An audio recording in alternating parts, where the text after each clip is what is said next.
all of our guests around the world. Thank you so much for joining us today. I'm Felicia Farber, Chair of the Institute of Dispute Resolution Steering Committee for Programs and Thought Leadership Experiences.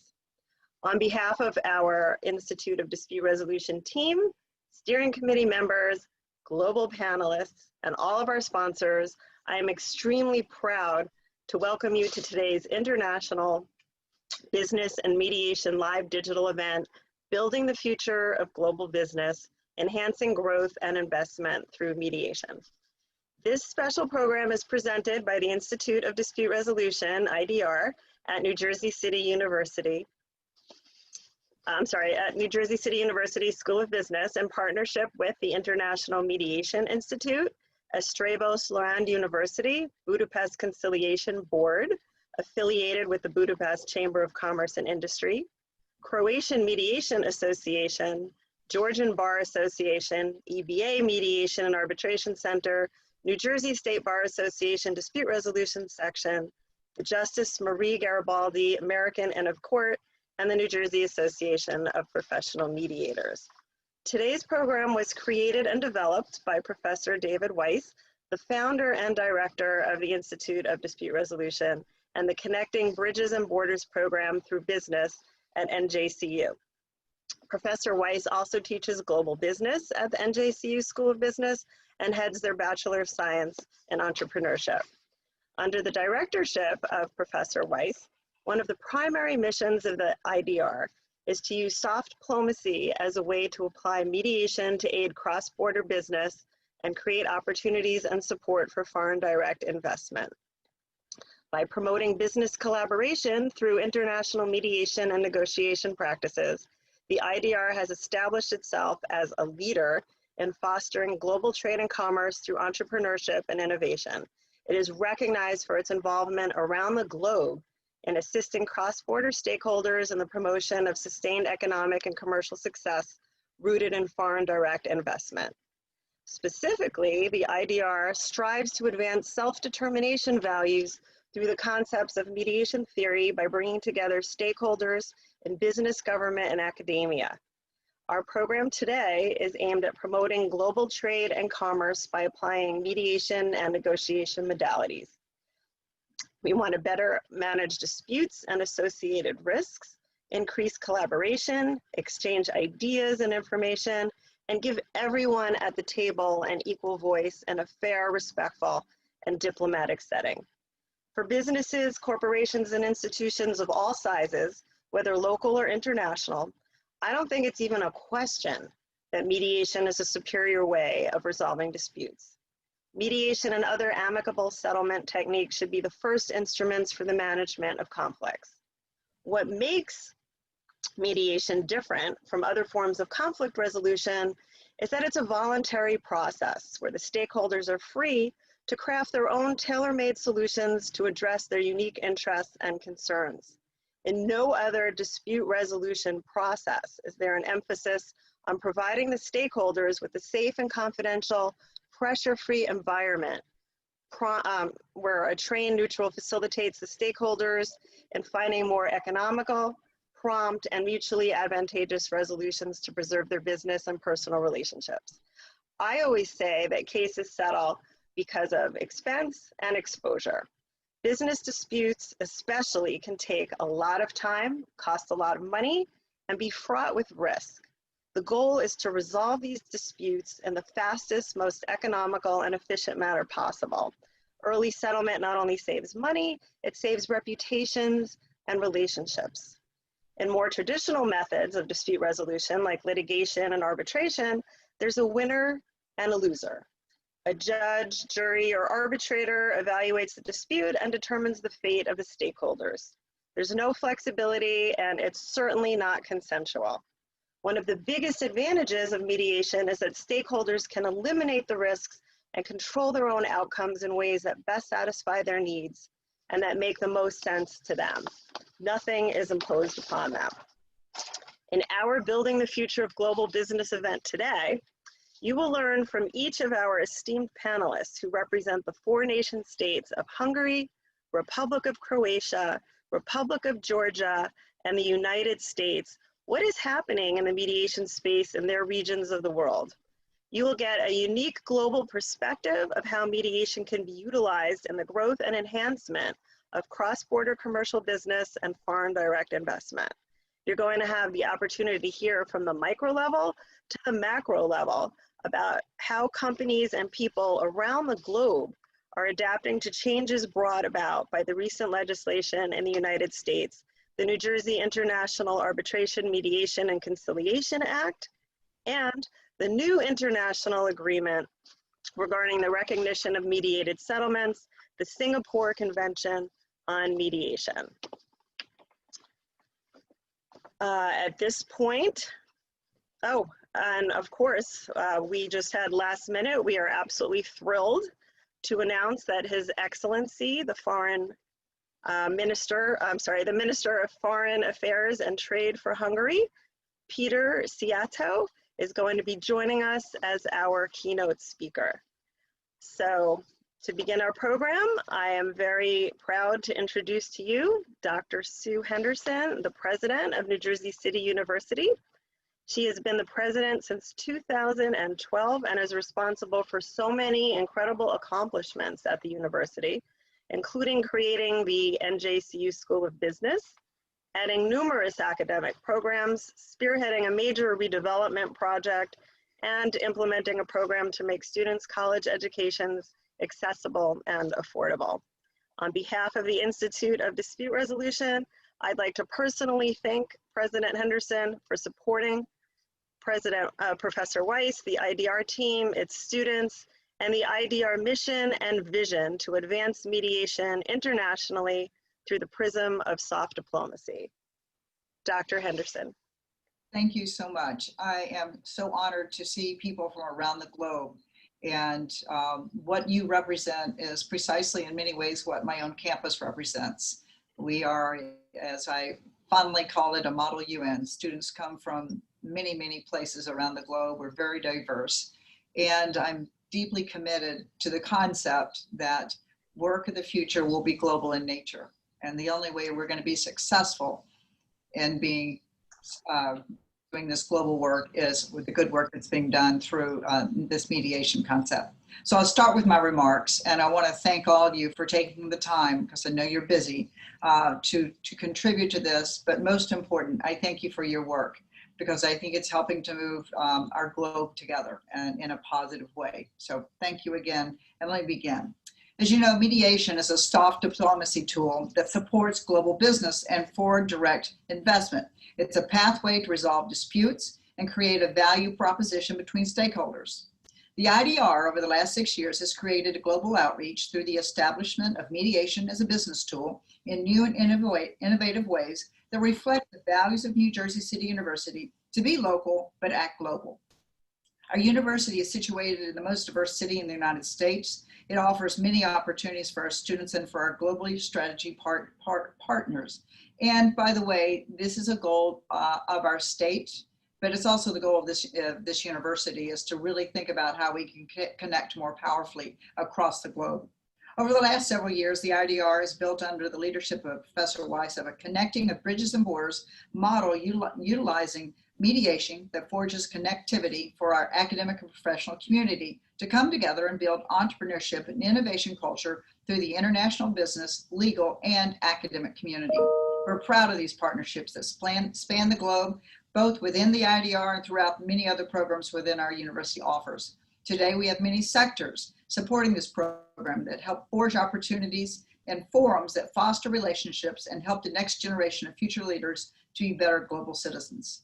I am proud to see so many international sectors brought together under a mediation umbrella for the advancement of a better global environment. Many of the countries and stakeholders present in the discussion today are examples of how bridges and borders can foster real positive opportunities, even in the midst of this current global pandemic that we all face together. And as an aside, I think it will be a global solution that will help us get past this pandemic and the economic issues around it.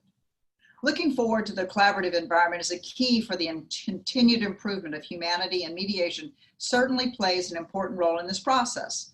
NJCU, through the IDR, has engaged with many countries and is proud of all the partnerships that we are able to establish for the betterment of society and to improve the quality of life for all of us.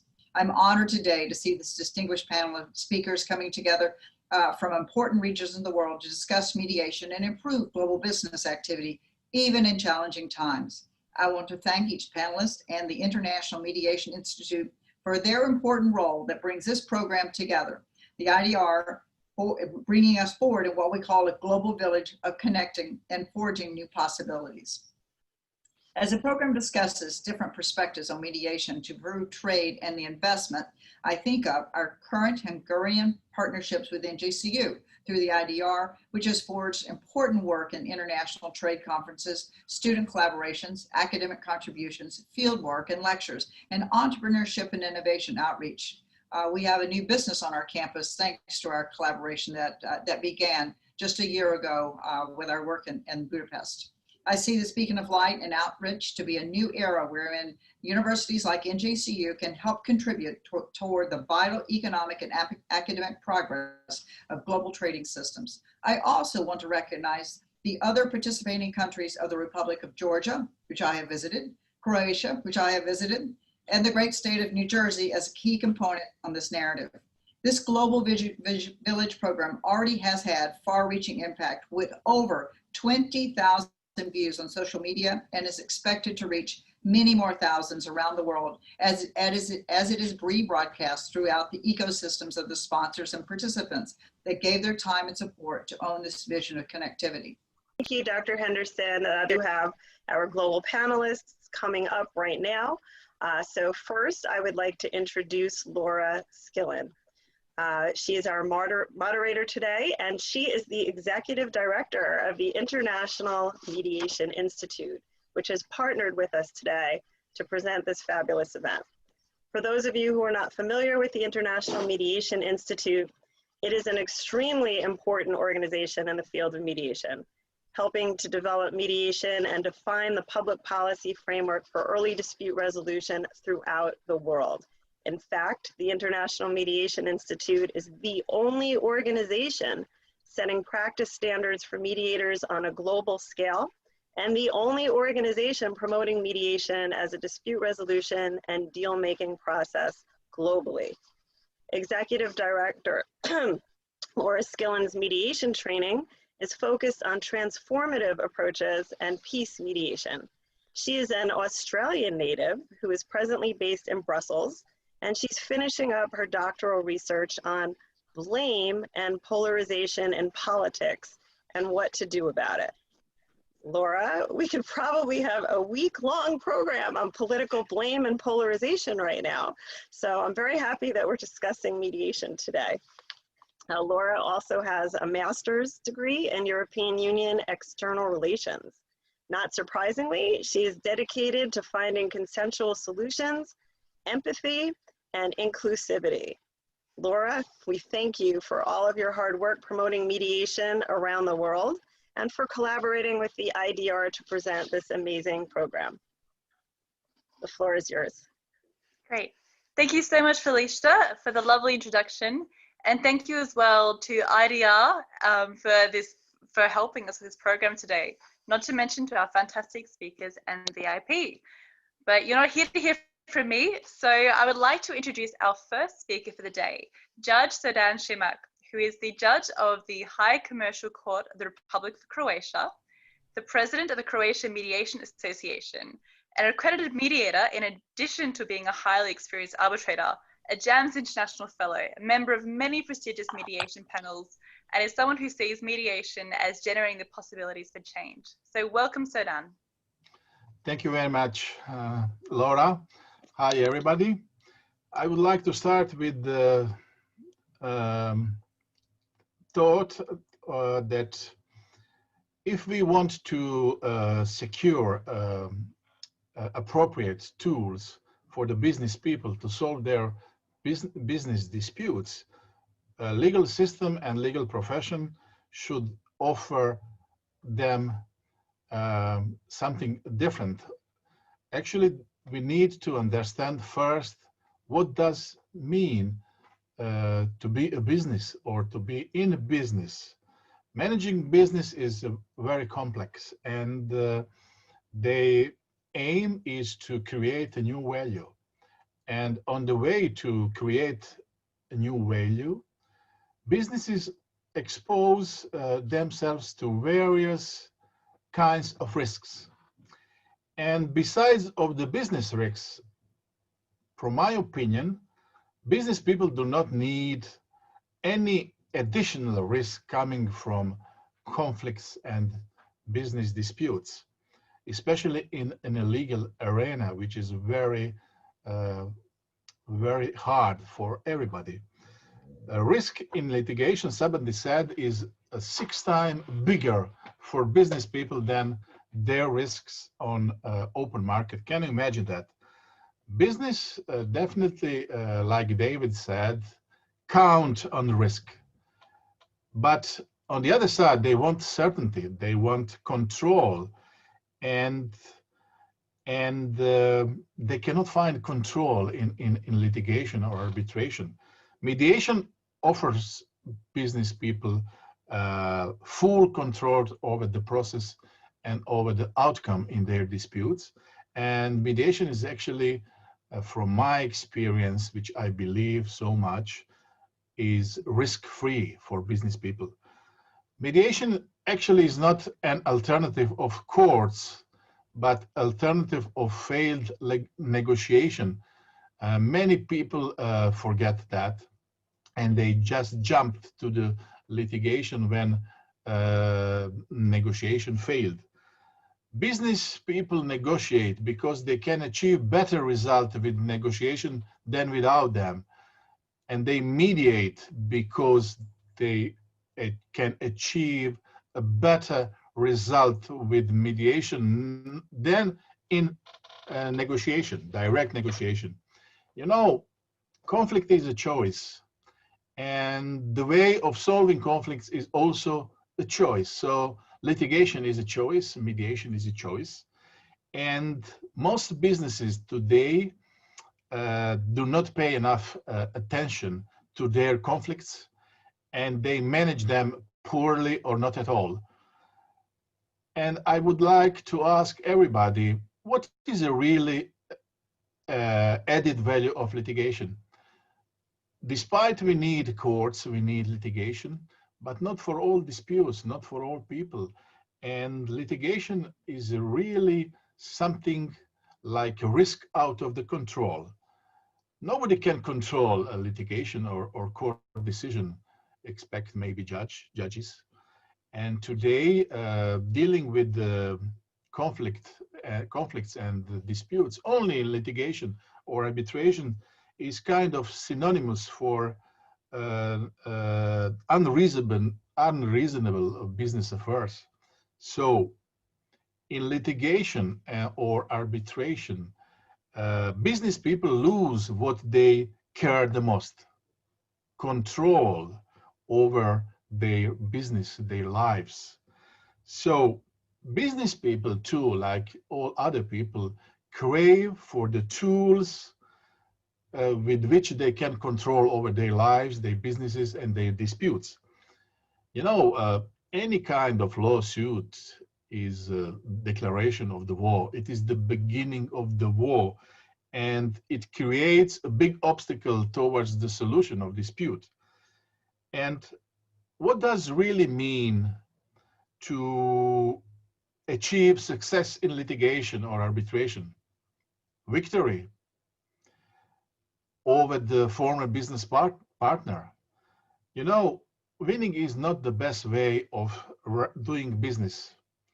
With the win in litigation, actually the winners stay alone in ruined relationship. And you know, the only victory in any conflict is solution, not victory. Business people very often confuse a good legal solution with a good solution for them. And because of that, they very often choose litigation. I like to send them a message and say, please do not try to win the former business partner when it is not necessary. Instead of asking yourself, can we win? Try to ask yourself, what can we do to make the conflict or dispute disappear, to go away? And you know, every war ends with peace.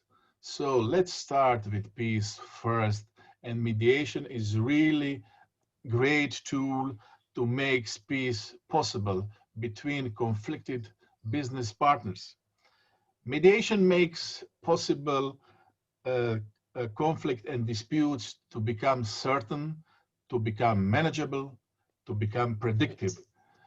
You Thank you can for have, those wise words, Sedan. I particularly appreciated your emphasis on mediation actually being a really risk-free alternative for people in business. And I do have a couple of questions for you though. And if anyone else has any questions, I encourage them to pop them into the Q&A part and we'll address them at the end. So Dan, I mean, why do you think that more business people don't recognize mediation as such an efficient tool for resolving disputes? So yes, it is always somewhere in my mind, and I'm trying to explore that. Some of them are these.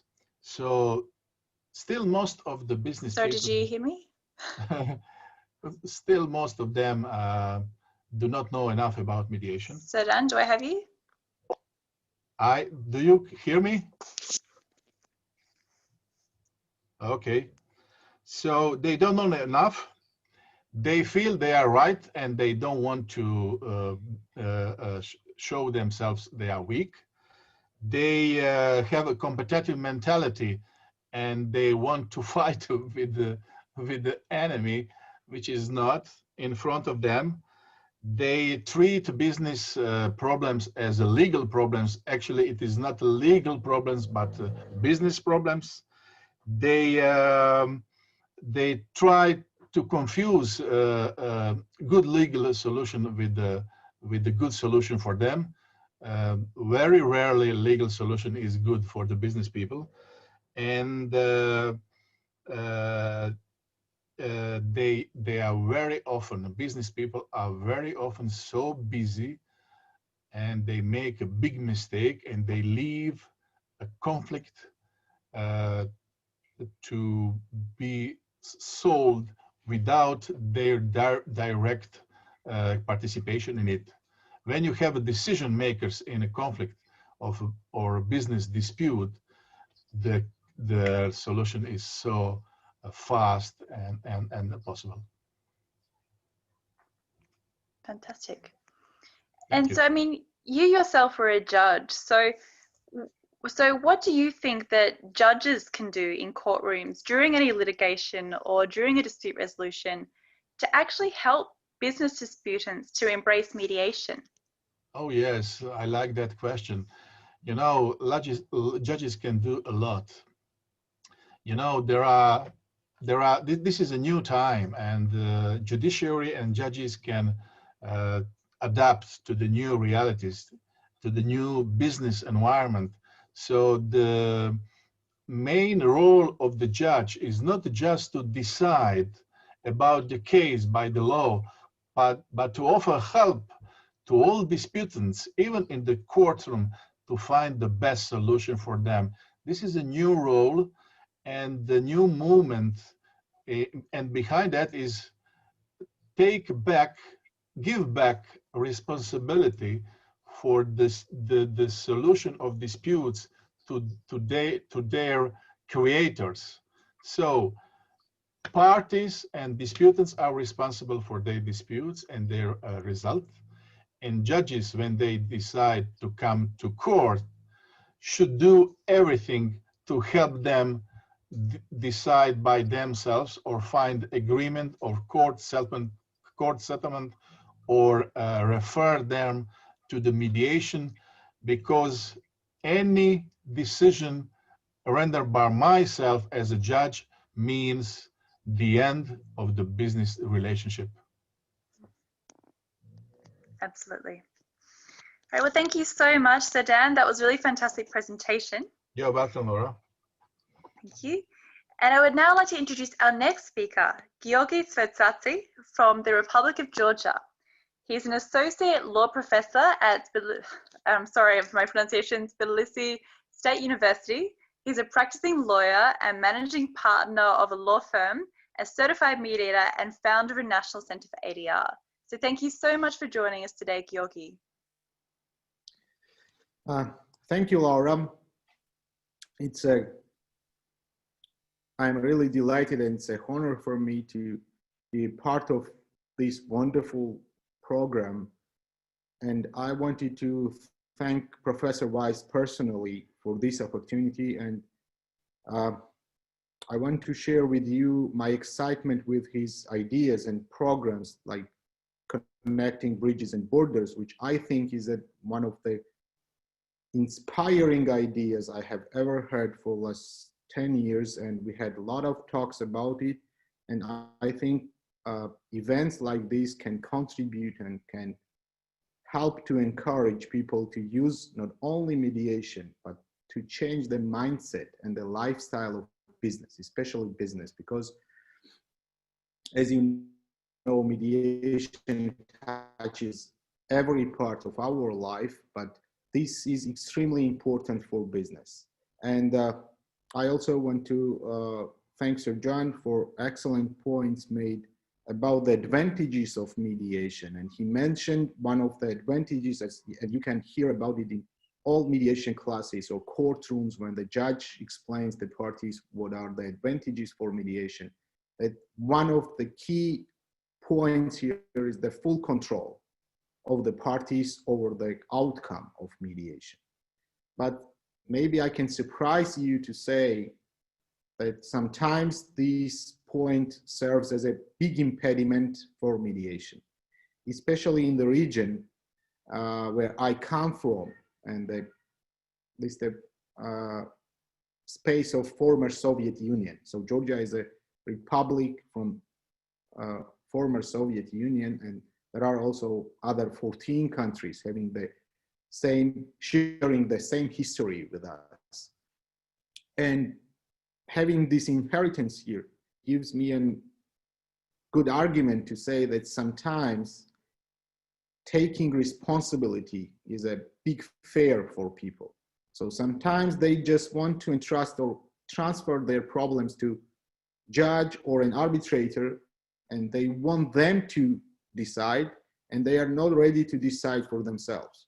So this is the main problem in countries like Georgia, when you tell the business that they have to take control. Maybe this is somehow a paradox from the American perspective, but I can assure you that when talking to Georgian businesses, that they have to take their cases from the court, and they have to take the responsibility and to answer the questions from the other party or from the mediator, and make a final decision what is acceptable for them and what is not.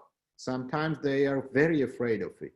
Sometimes they don't feel comfortable to take this kind of responsibility and to say final yes or no to the conditions which are offered to them. Sometimes they just want to hide from this responsibility, hide themselves, which is, of course, once more a very strange issue, but people have fear over responsibility. They don't want to be responsible for their decisions.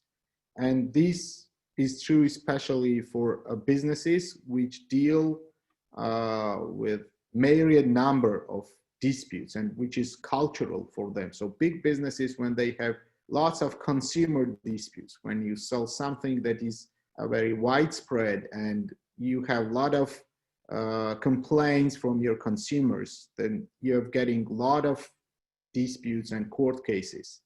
And sometimes these businesses feel comfortable to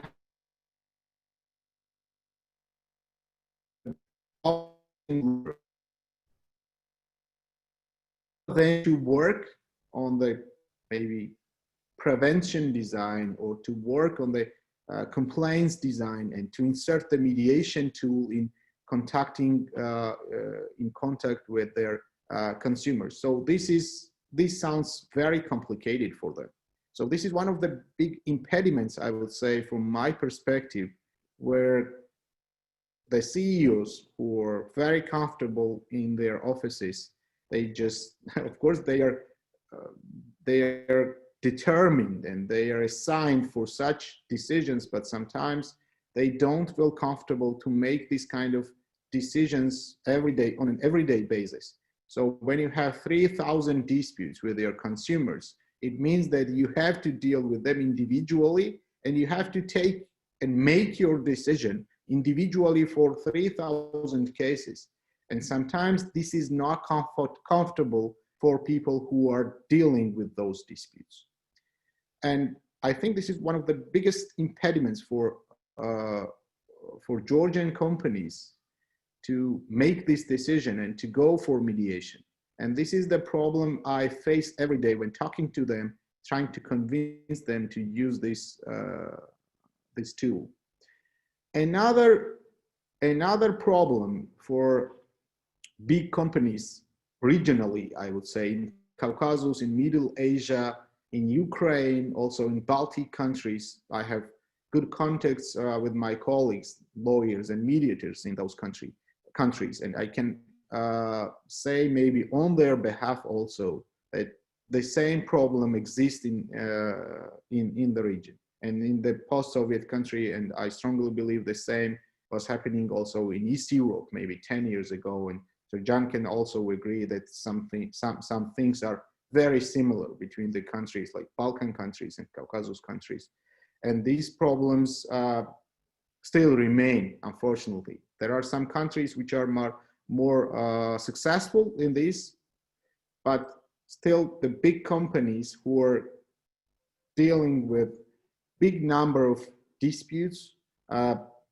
they like this ordinary way to deal with their disputes. So the traditions is a very cultural thing in the region. So they like to deal with the disputes traditionally, in a traditional way. And as you know, the traditional way is litigation. So they understand courts are delayed, courts are overcrowded, expenses are more, but still they know this ordinary way of resolving disputes. And of course, the biggest problem is what we do. And a good friend of mine and a good mediator in the US gave me this advice 4 years ago. If you want to approach big companies to get mediation done by them, you have to educate their general counsels.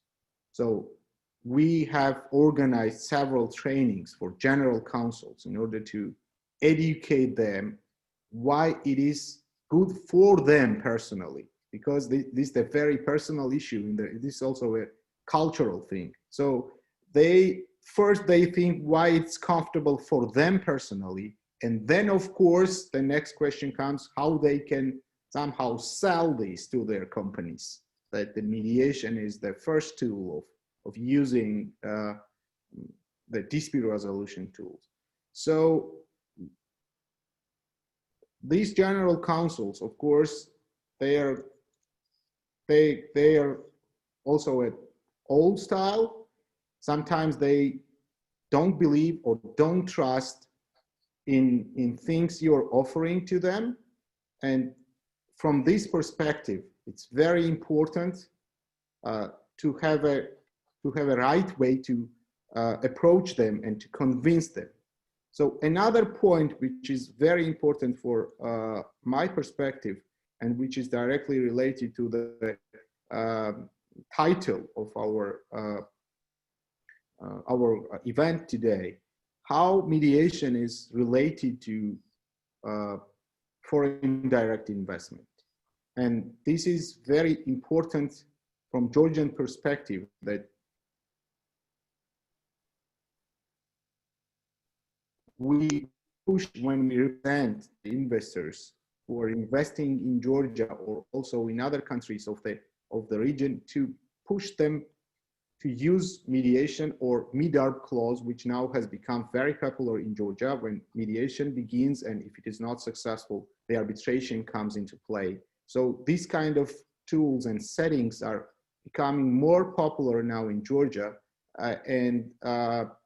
Of course, then they push the state, which is another signatory of the contract, the investment contract between the investor and the state, to use these tools in their everyday business. And of course, 10 years ago, it was maybe unbelievable to somehow convince the state to go for mediation, but things now are changed, and Georgia now is for mediation, so to say, and one of the pro-mediation countries in the region, because Georgia has become one of the signatories, the original signatories of a Singapore Convention, and also adopted a new law on mediation in January 2020. So the law is brand new, and we are now developing this legal framework, which allows us to develop more and to do more in mediation. And then last point I wanted to touch and to share with you is that educating and building a professional society, which I think is very important, because even if we would be able to have lots of cases, maybe 1,000 cases a month or something like this is not possible now in Georgia because we don't have enough professionals. So the professional society is quite small. And this is one of the key issues, I think, and I, as a professor who teaches mediation at the Tbilisi State University, can tell you that this is one of the biggest impediments, because the old-fashioned lawyers are very reluctant to be in this new profession.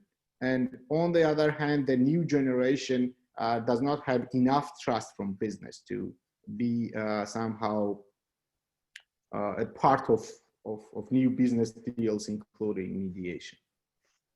So I think these 3 points are the most important things, which, from my perspective, which on the one hand impedes developing mediation tools and using mediation settings for indirect investment issues and in business issues. And on the other hand, as you know, every problem and every impediment also includes the perspective. And these perspectives, which I strongly believe is really huge now globally, will help us also and everybody who is now on this meeting to do his or her best to develop mediation in the future. Thank you very much. Great. Thank you, Georgi. That was really interesting for the insight into the region. And so you mentioned that Georgia is one of the most pro-mediation countries in the region, and indeed Georgia is a signatory to the new UN Singapore Convention on the Enforceability of Mediation. I mean, what new perspectives or opportunities do you think this will offer to Georgia? Yes, this is really one of the questions which is very intensively discussed now in Georgia among professionals. And I remember the big promotion of Singapore Convention in summer 2019 when the convention was signed, and there was a live on the Facebook page of Minister of Justice of Georgia when she was signing on behalf of Georgian government the Singapore Convention. On the other hand, this gives us an opportunity to explain to the investors, and I, as a lawyer, practicing business lawyer, about 90% of our clients are foreigners.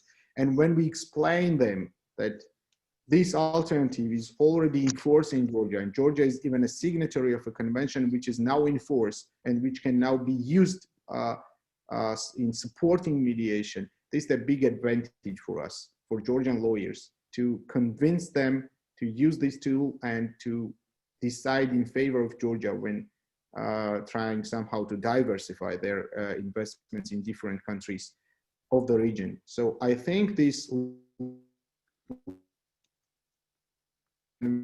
plus the new law gives us a good opportunity to accelerate the development of mediation in Georgia.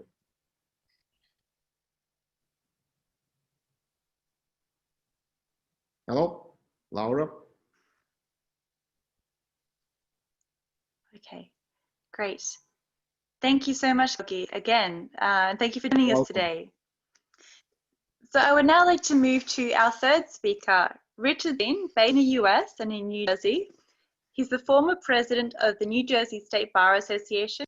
He's a highly experienced lawyer, arbitrator, mediator, trainer, and facilitator, and served as a neutral in more than 1,500 cases in the US federal and state courts. So welcome, Richard. Thank you, Laura. Hello, everyone. I'm honored to be able to speak with all of you today about the perspective we have in the United States, particularly as we see it in New Jersey, on the importance of mediation in cross-border transactions in the global business community. We all know business growth is based on maintaining and enhancing and developing strong relationships. In order to preserve these relationships when disputes arise, it is important to have options for resolving those disputes that minimize the potential adverse impact on the relationship. As you've heard from the other speakers, and as I will attest, mediation is such an option. I come from a background in the construction industry. The construction industry for many, many years has relied on binding arbitration, and it's become widely accepted as a fair, fast, and cost-effective dispute resolution technique. However, the industry has been a leader in this country and throughout the world in other creative dispute resolution solutions, including mediation.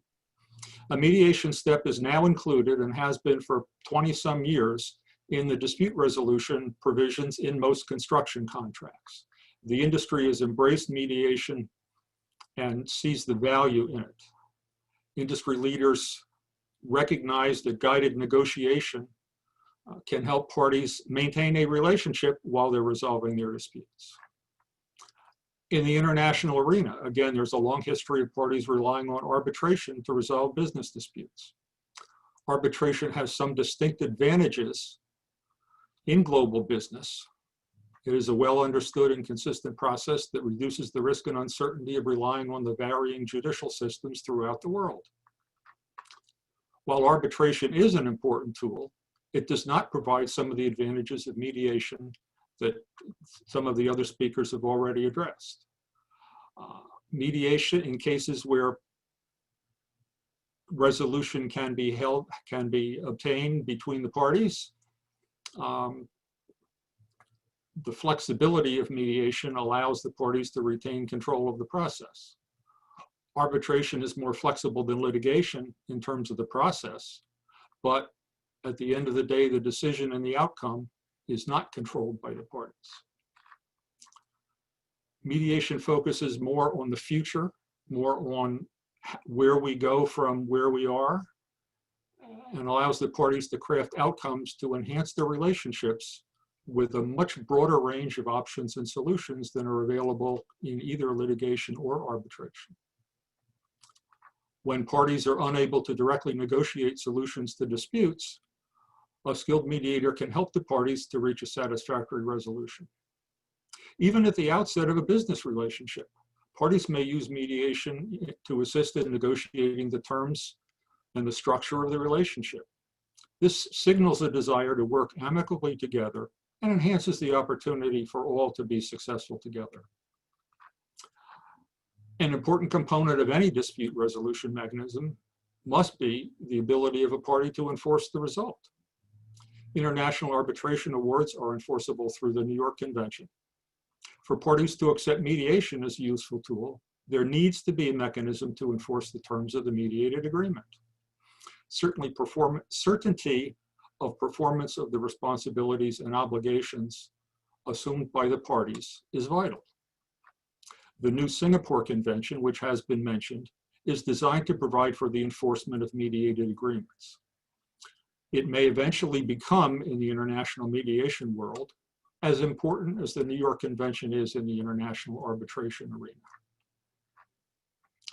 The use of mediation in the United States is more common, has been in use longer, and is more accepted than in many other parts of the world. That is particularly true in New Jersey, where our courts have relied on mediation of court cases as an important tool in resolving disputes in New Jersey for more than 25 years. The New Jersey court system enjoys wide respect in the United States for its important work in many areas, including advancing alternative dispute resolution techniques. Not only in the court, but in the legislature and in the administration. Recently, New Jersey has taken an important step in developing a solution that achieves certainty and performance under international mediation agreements. Through the work of a number of interested groups, including one of our hosts, the Institute for Dispute Resolution at New Jersey City University, New Jersey now has a law that provides the international community with the ability to enforce settlements achieved through mediation. The law, it's a mouthful, the New Jersey International Arbitration, Mediation, and Conciliation Act, is designed to promote international trade in New Jersey by making it easier for international businesses to resolve their disputes through mediation. The law provides that mediated agreements can be converted into arbitration awards that can be enforced through the New York Convention. The law has been in effect since 2017 and permits the establishment of alternative dispute resolution centers to provide arbitration and mediation services in international business disputes. Again, through the efforts of the IDR and others, New Jersey has the Global Mediation Exchange Center, which is a provider of arbitration and mediation services to international parties that gives them enforceable agreements and awards. The center, I believe, is the first of its kind, at least in this country, includes rules and procedures for parties to begin an arbitration proceeding, then stay that proceeding and engage in mediation. And if an agreement is reached, return to arbitration to have the agreement entered as a consent award. That award then is enforceable under the New York Convention. While this technique, arbitration followed by mediation followed by arbitration, is not new, the Global Mediation Exchange Center provides parties with a flexible and efficient procedure for a mediated resolution, combined with the enforceability of an arbitration award. In closing, I think that the title of this program, Building the Future of Global Business, Enhancing Growth and Investment Through Mediation, really sums up the promise that you've heard from others today of mediation as an important, evolving and important tool for the international business community. Again, I want to thank the sponsors of this program for giving me the opportunity to speak to all of you today, and I thank all of you for your kind attention. Great.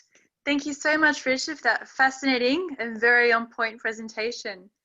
So I do have a question for you.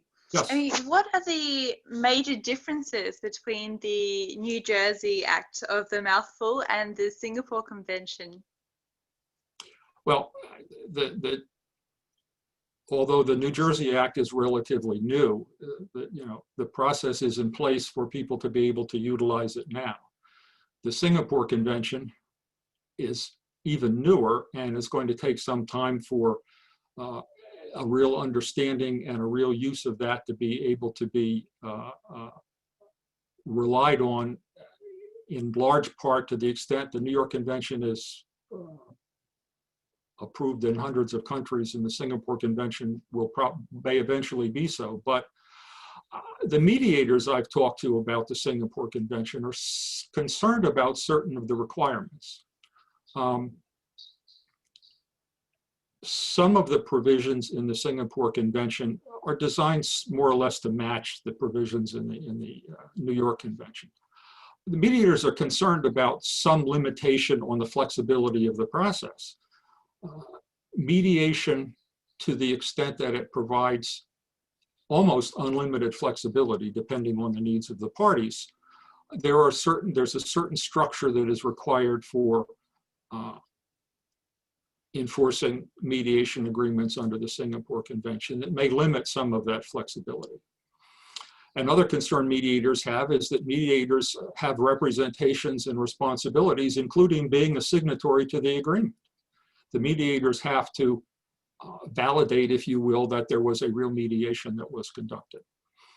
This raises issues about you know, the extent of their involvement. It raises issues about privilege and confidentiality that mediators typically enjoy in this country and in many other countries as well.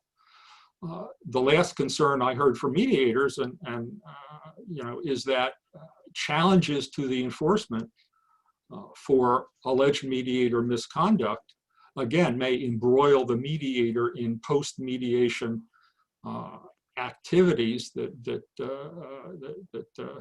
I certainly as a mediator wouldn't want to get involved in. But I think the convention and the New Jersey Act are certainly compatible.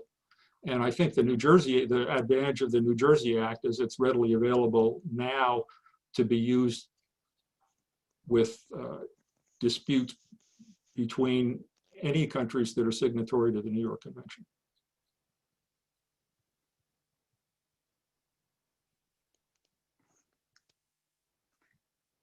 Great. Okay, well, thank you so much again, Rick, for sharing your time. And You're we very will move welcome. on to now our fourth panelist from Hungary, Eva Inzelt. Sorry, Richard. Now, Eva is the president of the Budapest Chamber of Commerce and Industry's Conciliation Board. She is an assistant law professor and a trained mediator who has coached many successful mediation teams, which we'd love to see. And she is someone who sees mediation and conciliation as cost-effective, time-saving, and business-friendly. So she's very welcome here. Thank you, Eva. Thank you very much for your kind words, and I would like to say good afternoon or even good morning, which part of the world you are, all the audience who are here. And this is a real great honor for me to be here and to be one of the presenters today. So thank you all the organizers and supporters to make it possible to have this amazing event today. So, as you already mentioned, I'm working as an assistant professor at the Eötvös Loránd University, as well as I'm the president of the Budapest Conciliation Board. So today I would like to give you an overview about the alternative dispute resolution system in Hungary, because I believe that ADR techniques are great tools for local and global businesses, and I'm working day by day to make more awareness for it. We encounter conflicts in all areas of our lives, including economy and business. Many people still treat disagreements as a negative phenomenon, although we know that this is often debates that lead to an innovative solution, for example, legal or technical one. Conflict is a risk factor in the life of companies. However, the importance is to solve it. The big question, how we can solve it. All my colleagues today in this panel try to answer this question as well in the presentation. So I would like to give you a so-called Hungarian or my point of view. First of all, I would like to describe in a nutshell that how the ADR system in Hungary looks like. Of course, we can talk about commercial mediation, arbitration, general and financial conciliation, and court mediation. Because of the lack of time I have today, I would like to focus on court mediation and conciliation. The court mediation is something that maybe it's not available all around the world, so that's the reason why I pick up this topic for today, for our international audience. So court mediation has been available in Hungarian courts since 2012. It is also available in pending cases in the framework of judicial and non-judicial proceedings. The court mediation is a non-judicial procedure. At the court, judges and officials of the court with special qualification shall conduct the mediation process. In the case of an agreement, the parties shall be entitled to suspend the payment of duty depending on in which stage the agreement ends to the process. So it seems to be that it could be an effective method for companies in order to take their decision in enforcement. Conciliation Board has a competence to resolve consumer disputes out of court. The responsibility of the Conciliation Board is to attempt to facilitate the conclusion of a settlement agreement between consumers and companies that settles the dispute. If this attempt is inconclusive, the conciliation board shall adopt a decision to ensure a simply, fast, effective, and cost-efficient enforcement of consumer rights. The type of the decisions, if the agreement is not possible, it could be rejection, recommendation, and obligation. The procedures of the conciliation board last 90 days, which can be extended once for an extra 30 days. So altogether, it should be ended within 120 days. During the conciliation process, no legal representative is needed, and there is no fee to file a case. Why it is useful for companies to participate in conciliation proceedings? The agreement is in the interest of both parties. They could shape its content. They do not transfer the decision-making power and responsibility over their case to a third party, and as a result, they will be satisfied with it. As well as confidentiality has an important role to use ADR tools for companies. According to a really interesting research conducted by PricewaterhouseCoopers and Europa University in Frankfurt in 2006, German companies typically choose court in case of conflicts. They repeated this research 10 years later, and in 2016, conciliation and mediation became the most common form to solve their conflicts. According to the German companies' arguments, it is because the alternative procedure were in line with their company's philosophy, saved significant costs, and provided them with a confidential procedure. ADR techniques like mediation and conciliation is an excellent tool for avoiding litigation and can also contribute to the development of conflict management culture in a society. Commercial mediation and conciliation can be one of the pillars of a fair, long-term, and sustainable business relationship, which can stabilize and strengthen a certain economy and can increase a country's GDP. In 2016, the Budapest Chamber of Commerce and Industry conducted a research in which more than 4,000 volunteer members responded. According to their answers, approximately 80% knew what is mediation, so they have ever heard this notion. However, only a few % had ever used this method. In line with these results, I think more effective marketing campaigns as well as social involvement would be needed to give more awareness of different ADR techniques in Hungary. Luckily, during our conciliation board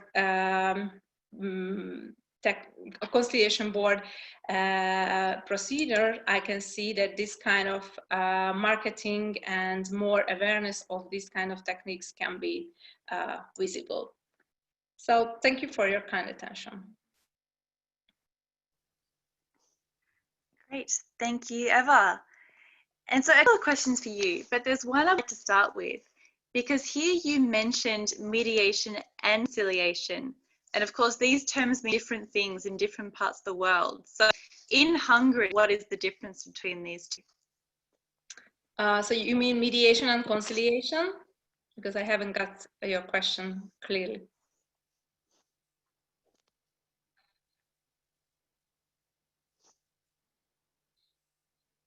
Okay, so I mean, conciliation is a different... Sorry, my internet is a bit playing up. Yeah. So it is between mediation and conciliation. Am I right? Okay. So yeah, these two terms really differ from each other, because in mediation, of course, okay, let's start with the similarities. So the similarities are that there is an independent third party who try to help you figure out how can solve your disputes. However, in mediation, this third party is not in the decision-making procedure, so it's totally independent. In conciliation, looks like that it's starting as a mediation procedure. However, if the conciliator could not facilitate an agreement, after that point, he or she need to make a decision. So the first stage of the conciliation process is a kind of mediation. However, if there is no settlement, there will be a decision by the conciliator. So he or she should judge the case on legal standards. No, thank you very much for the clarification, because we do get questions about these terms and the difference in different places. Thank you. And so what is your personal experience with different firms' attitudes to cooperation in mediation and/or conciliation processes then? Yeah, according to my conciliation practice, of course, according to the Hungarian consumer protection law, they need to, so somehow they force to be cooperative in our procedures. But I think that the vast majority of the companies is really open-minded and try to cooperate if there is a significant problem, or if there is a real case of the breach of the contract which they have between the consumers and companies. So as far as I see, they are trying to be incorporated our culture, corporate culture, the different ADR tools.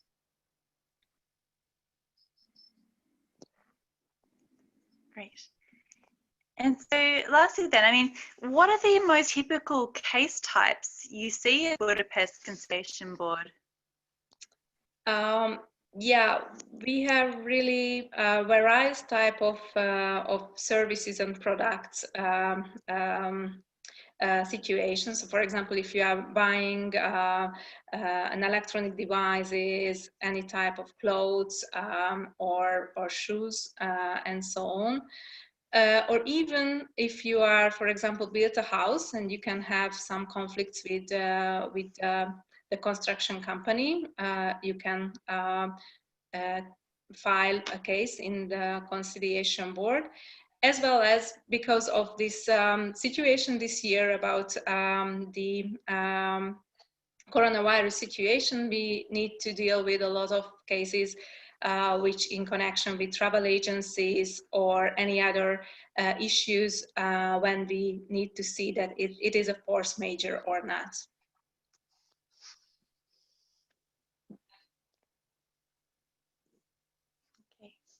Thank you very much, Eva. Thank you very much. Now, because we're still waiting on the minister's presence, so what I'm actually going to do is we've had a few questions come in the Q&A section, and so I think there's a couple which could be directed to some of our fantastic participants for today. So first of all, then, so we've got a question here from Barbara Wecker, who asks, how has the coronavirus pandemic affected the practice and the interest in pursuing mediation in lieu of arbitration or litigation in your country? And has your approach to encouraging mediation changed under the current conditions? So Eva, would you like to take a look at that question first? Yes, of course. So if we can see, I mean, what I can say according to my experience at the Budapest Conciliation Board, of course, this situation which we already in, so the coronavirus situation affected companies really well. So as far as I see, they try to settle their dispute with consumers. However, sometimes they have really lack of money. So it's really hard sometimes to having an agreement between each other, because they usually would like to postpone to pay back the money for the services or other products. However, the consumers would like to give the money back promptly. So it's usually a big tension between the two parties' interest. But as far as I see, they are trying to do our best. So, and what they can in this economic situation.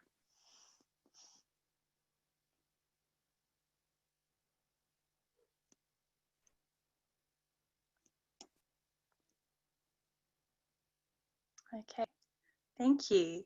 And now, Sir Dan, how about yourself? It's been 2 years since we've heard from you. How have coronavirus has changed mediation aspects in your country? So, great question too. You know, at the beginning, all of us were kind of afraid, worried, feel uncertain about the future. And very fastly, me and my colleagues, and not only me, but many people, especially I suppose from business, jumped to the new reality and tried to adapt. And we, especially in the Croatian Mediation Association, we started to learn new things, new tools, online mediation, online education, webinars, new kind of educations and new topics.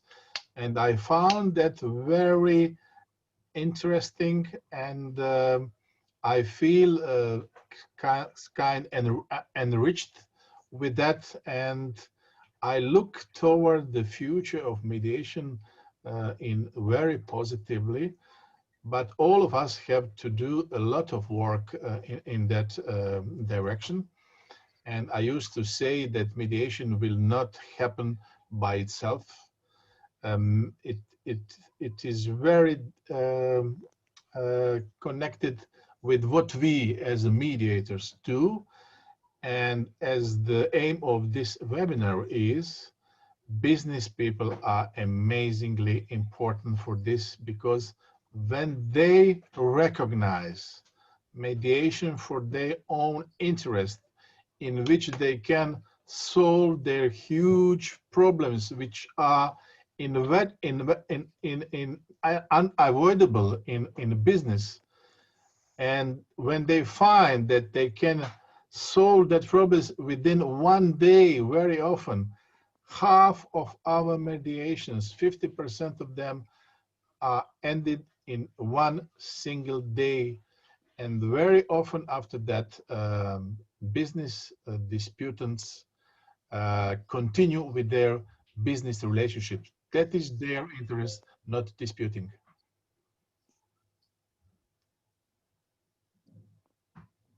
Okay.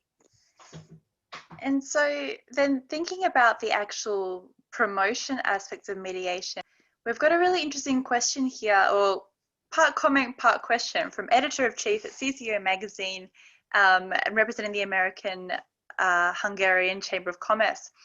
And they point out that mediation is not only needed in business when a crisis situation arises, but often it's needed to establish business relationships as well, so even before problems. So they've got the question for all the speakers. I mean, how could we promote mediation more effectively among business people? And so I'll start with Georgi, because we haven't heard from him for a while. Okay, I think, thank you very much for this question, which I think is the most difficult one from my perspective, because this is the question we are thinking all the time. How can we approach business in a better way to convince them to do, to make their own decisions for mediation? And I tried several mechanisms, so to say, and I can share you my experience. So from the beginning, we were thinking that like conferences in fancy hotel rooms and hotel conference rooms, or communications with them in public could somehow bring a result. And then we saw that this is not working at all. Of course, everybody is polite. They come when you invite them. They listen very carefully, but then nothing happens.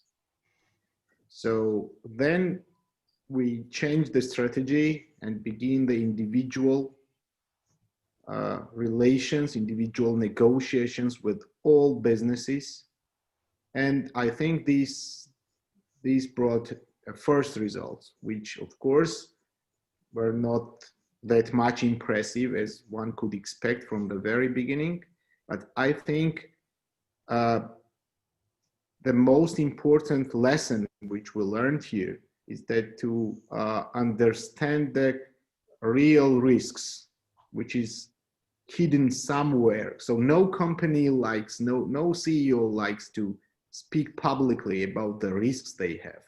So we have to somehow open it out and somehow inspire a trust to get real information about their problems related to their disputes, and then to do your best to tailor your service, your mediation services to the needs they have. So I think, and I strongly believe, there is no such classical mediation tool which can be universal for all disputes and all companies. There are some things, for example, what we do for several companies, I can even be reluctant to call the process itself as a mediation. So sometimes you are just using a mediation tool, some principles to help the parties in the best way. So I think there is no universal advice which can help you to understand business and to make business happy with mediation. It needs a lot of works which should be done confidentially and individually with decision makers in business. This is my perspective.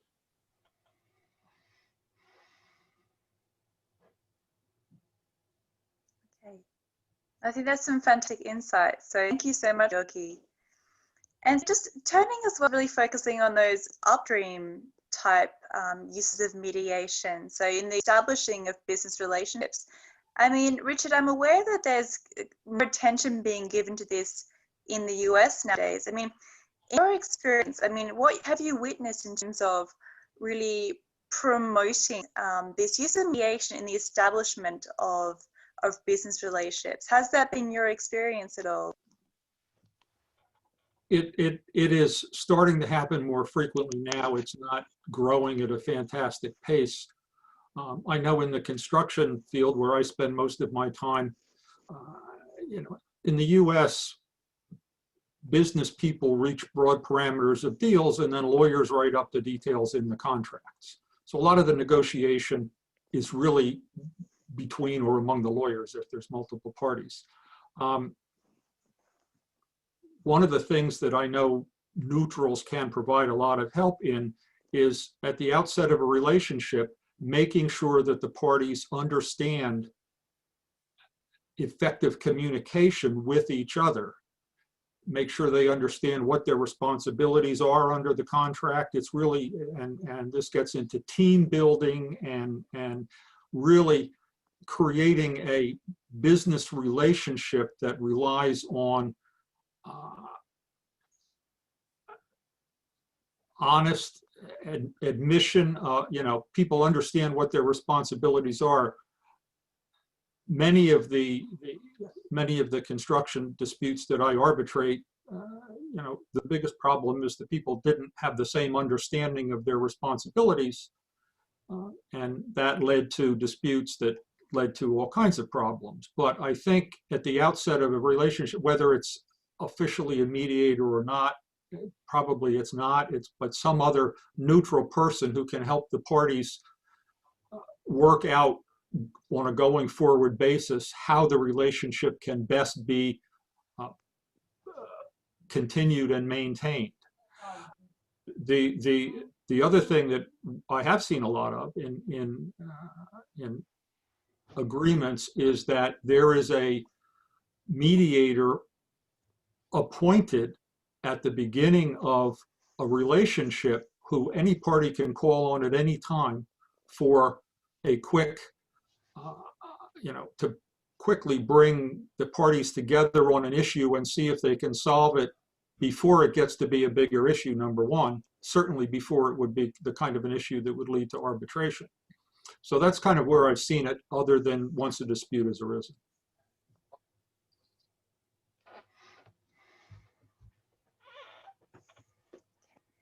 Thank you. Now we have a question here for both of our professors here. And so this is for Officer Eva and for Georgi. What role do you think that higher education can play in terms of peaceful conflict resolution? And how can you actually enhance interest in learning about this?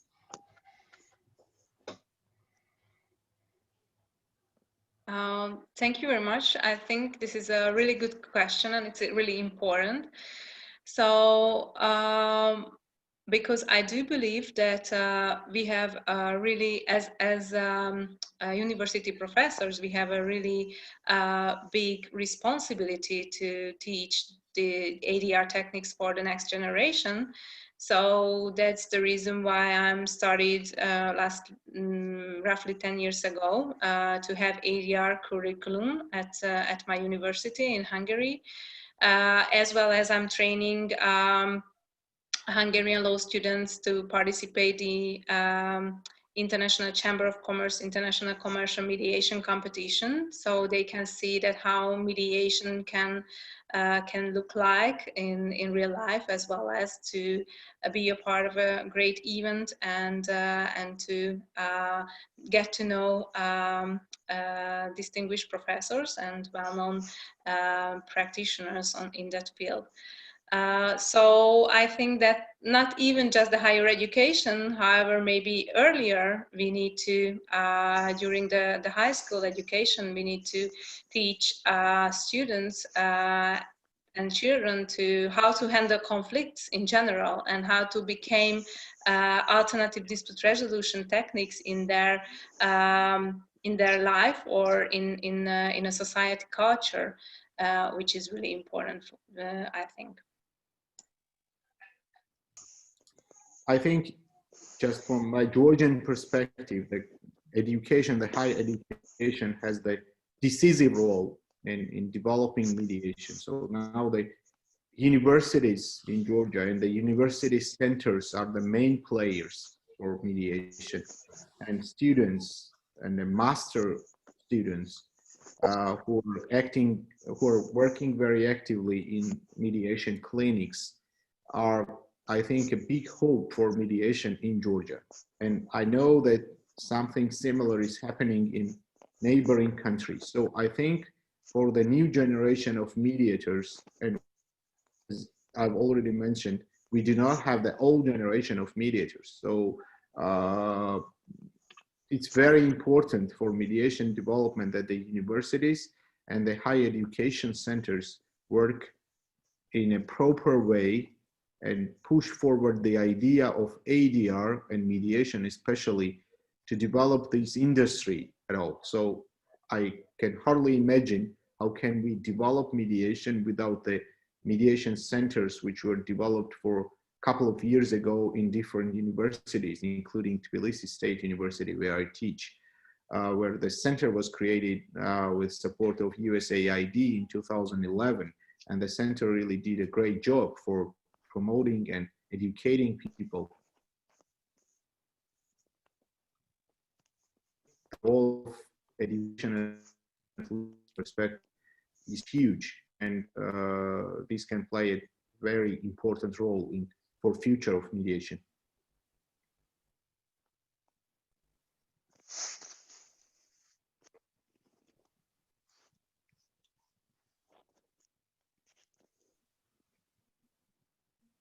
Eva? Okay, so we've got another question for the panelists at large here from Rod Beausejour, who asks about how we can encourage mediation between parties when actually one of their major issues is a difference in culture. So, I mean, we've got people from a range of different countries and cultures here. So, I mean, what do you think our approach should be? And let's start with Sir Dan. Okay. You know, people used to say that something like with our people in our country, it's not possible to have a mediation. Another country say the similar. All humans are the same. So the mediation is the process of understanding each other. So no matter how different are they, relating on a religion or ethnicity or gender, of course that people do not understand each other enough. But mediation is the only process from my experience. You know, I'm a judge and I know very well the difference between litigation and mediation and negotiation. In mediation, you have a third neutral, trusted person who doesn't take sides and help them navigate through the difficult conversations coming from the sense that they are right. You know, all of us like too much to be right, but our sense of being right is not a measure of punctuality, you know. So the idea of mediation is tell us your different sides of story and please listen and try to understand the reasons why the other side think differently. And when you come to the point that you get attention from the other side with whom you do not agree at the beginning, and get her or him listen you and understand you. Understanding is a highest level of communication. At that moment, cooperation begins, because if you put your efforts to understand me, now I am ready to listen and understand your different views. And when we understand each other, which doesn't mean we agree to each other, that is the point when human approach starts and cooperation starts, and we are ready to make a move from the first positions in which we were imprisoned. And no matter how different we are, in that way we can find the solution in between of two righteous opinions.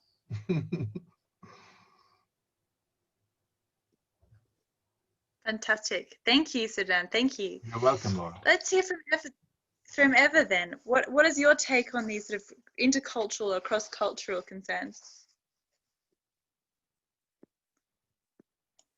Yeah, thank you very much. When this type of question arises, I always like to use the quote from Hofstede, and he said that cultural diversity makes an organization stronger.